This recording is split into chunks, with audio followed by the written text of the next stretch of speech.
sunt Andreea de la Creative Work Just For You.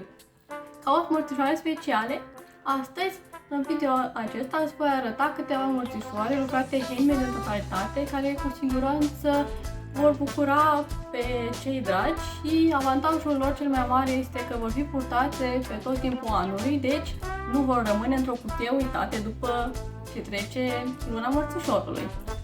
Te invit în continuare să urmărești câteva poze.